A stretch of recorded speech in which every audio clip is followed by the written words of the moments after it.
Ladies and gentlemen, Ian Taylor.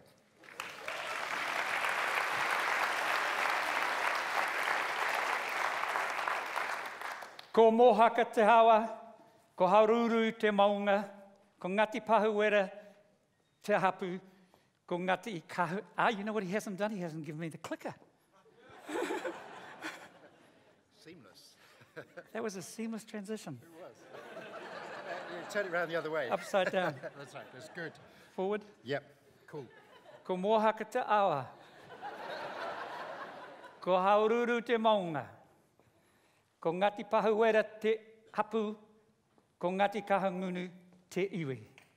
Tēnā koutou, tēnā koutou, tēnā koutou katoa. Oh, that went fast. Which is just another way of saying, I'm just a simple Māori bloke from a little place called Raupunga, up on the east coast of the North Island of New Zealand. And this is where I was brought up as a kid back in the 1950s. I still have fond memories of Raupunga, and actually, if we just go around here, you'll see this is the house I was brought up in Raupunga. One of the memories I have is of electricity arriving here when I was 7. That was 55 years ago, and that was my bedroom there. The other memory I have is of a beer bottle I had on the mantelpiece. It said to Ian, John, Paul, George, and Ringo. That's the gate. My father put it out in a bottle drive.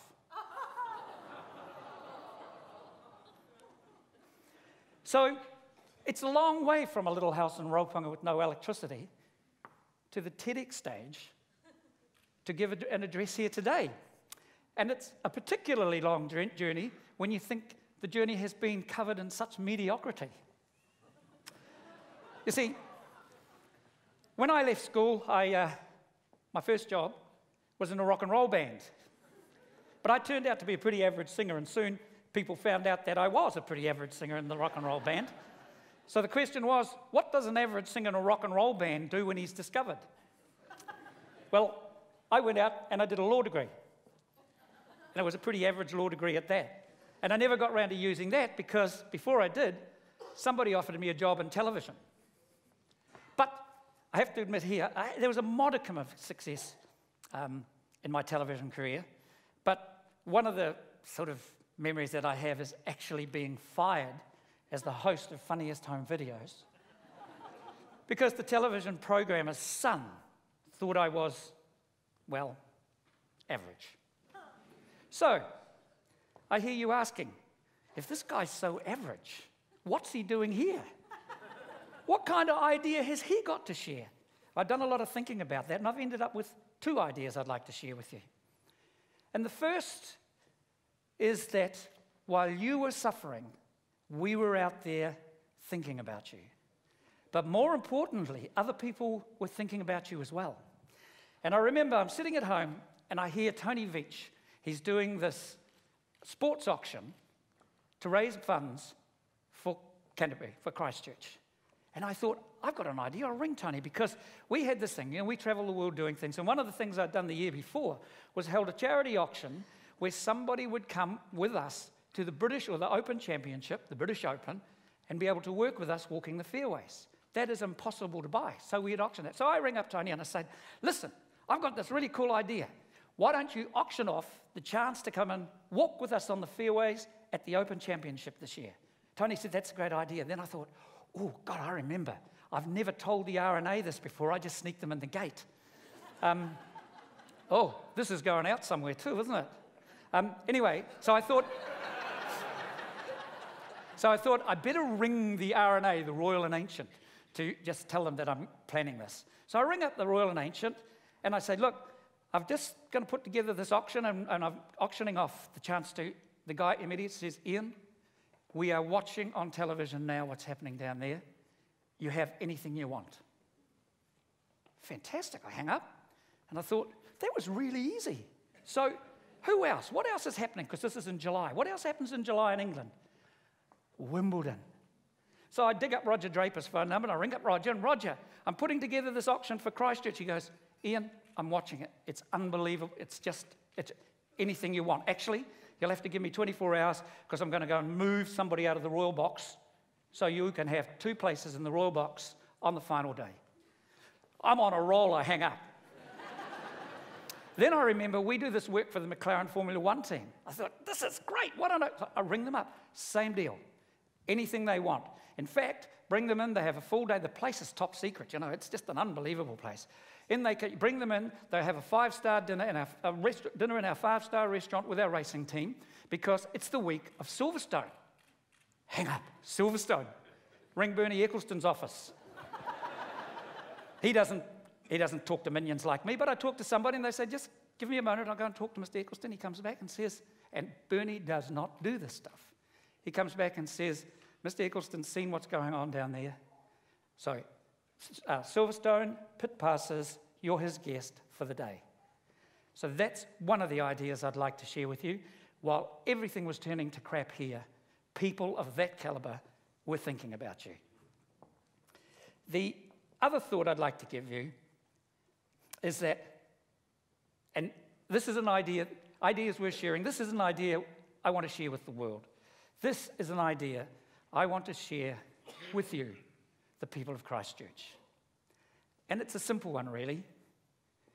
Life and the decisions you make about it become a whole lot simpler when you decide on the place you are going to live. This is the place I'm going to live, and this is where I'm going to do everything I do from here on in. And the world can come to me. And if you think that's a bold vision, then I give you Peter Jackson and Richard Taylor. Imagine that. Hey, guys, why don't we build the world's biggest special effects studio, biggest special effects studio? Why don't we do it in Miramar?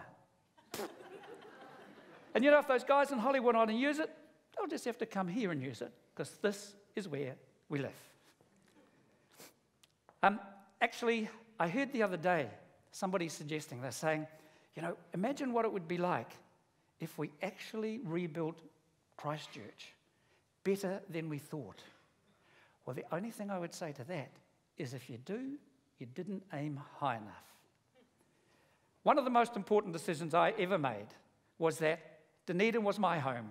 I was going to live in Dunedin, and no matter what I do, from the bottom of the world, next stop, Antarctica, pace take some of the odds out, some of the options away, it would be done from here. Now, the interesting thing is that when you make a decision to run a business or build your life around the city, it is really, really important to find other people who share that vision. And if you're as average as I am, it really helps if they're a whole lot cleverer than you are.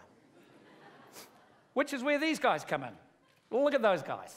1989. This is an incredible story, because these guys from Dunedin in 1989 decided they were going to take on the world's best computer programmers, competition called the ACM Computer Programming Competition.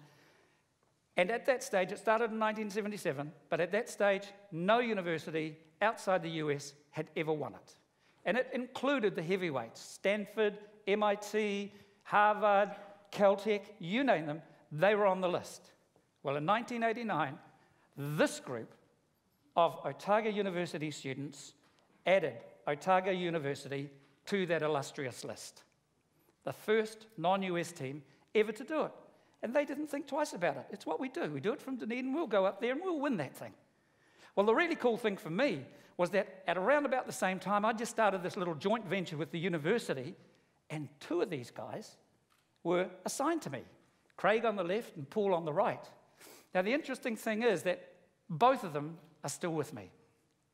And over the past 20 years, they've been joined by some other amazing people who share the same passion for A, our city, and B, our country. We will take on the world from here, and if we fail, we fail. I'll go cook, make fish and chips. But this is my hometown.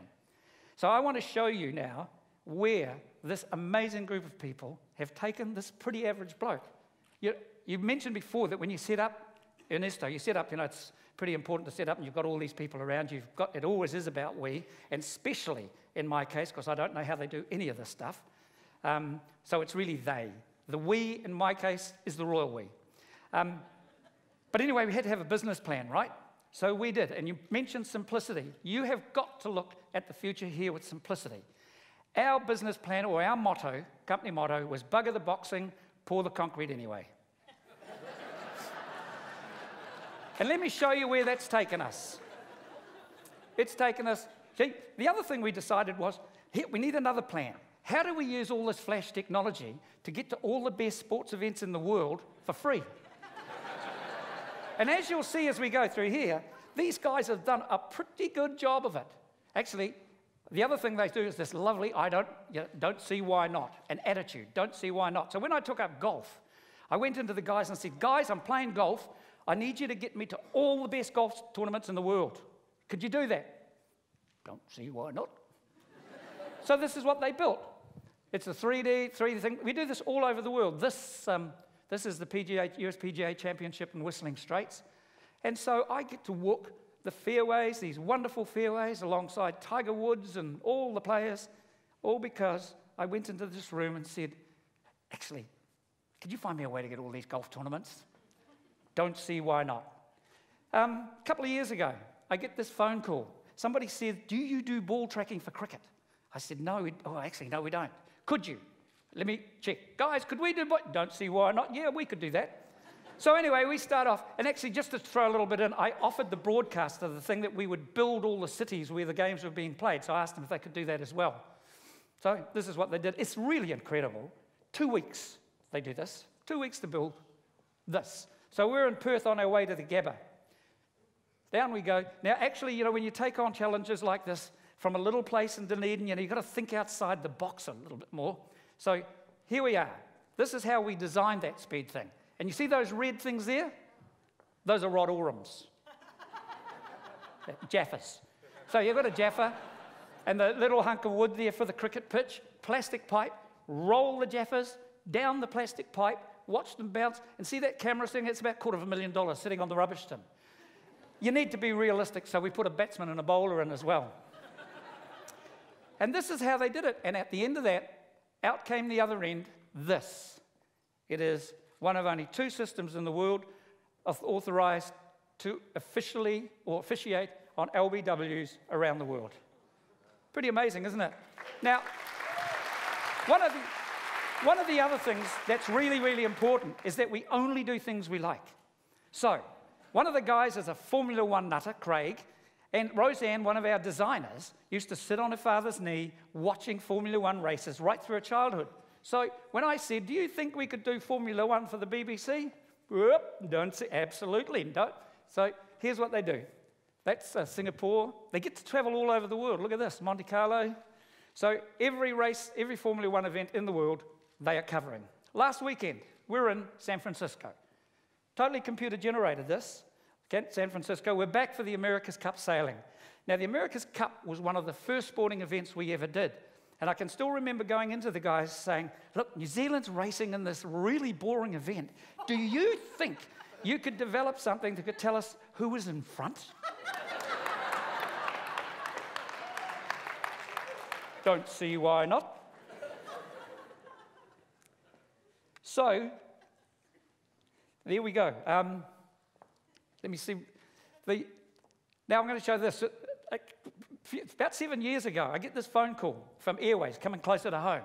And Airways say, look, we've been out around the world looking for a new air traffic control simulator. I don't know why. Look, they already had this one. And actually, really cool. Take a look at this. See the coat hanger there?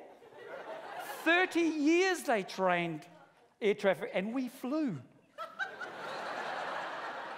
So there's the aeroplane up there. So on a coat hanger, they go out, they put it on there with a peg, and there's a Singer sewing machine taking the little wires around, and then it gets to the far end. They take it off, put it on the runway, come up and park it.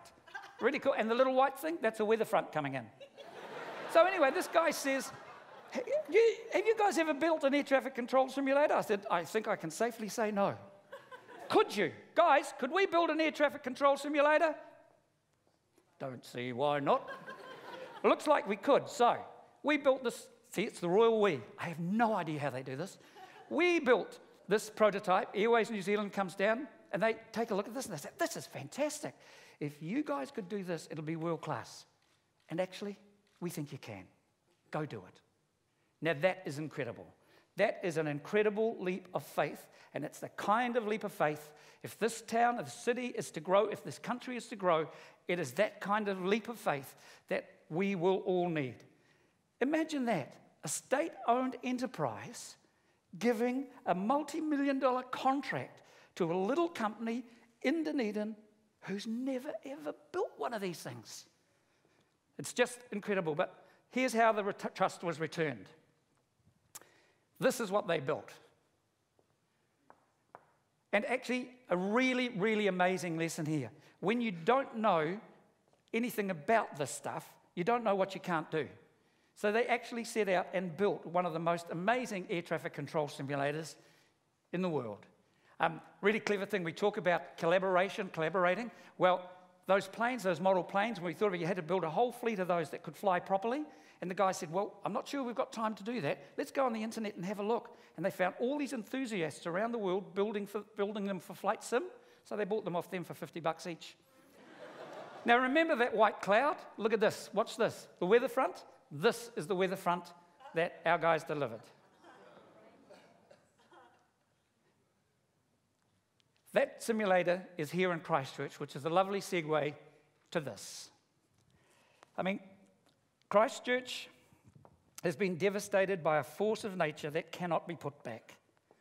There is no simple fix, but the idea I share with you today is that there is an incredible strength to be gained through people who make the decision that this is the place they are going to live, that it's non-negotiable, and that you will grasp the opportunities that have been created and are yet to be created to rebuild something great. This is the time to think outside the box, to seek out the skills and talents, not just here, but right throughout this small, innovative country of ours. I watched a TED talk the other day by John Tapscott.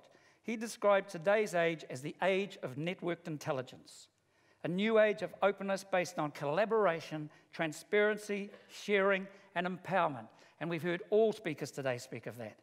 As he said, it's an age in which we older people, immigrants, have to learn the new language. Our young people are natives in this new tongue, so you have to make sure you take them on this journey. And we've heard young people today who show us how high the goals are they set themselves. I read a report the other day about the NCA passes, that during the year of the earthquake, the NCA passes were higher than before the earthquake. What does that tell us? What is the opportunity that's created there to create a new way of learning? Kids who were sharing resources, sharing schools, finishing schools early, starting early, finishing late, whatever it was, something special happened here in Christchurch. Grasp it and hold on to it. And for those of you who are planning, going through the planning sessions, I'd like to share with you a quote from John Lennon. You know, that guy who was on my beer bottle at the start? Well, John Lennon reminded us that life is what happens when you're busy making plans. So it's time to get moving. It's time to give Christchurch back its life. Now, people often talk about daring to dream and dreaming big when they think and talk about the future of Christchurch. But I think my youngest son, Ben, summed that up best. Ben said to me, "Dad, I hear you always talking about dreams, how important it is to dream."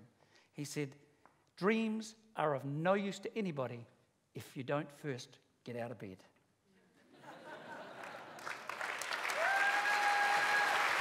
Come back.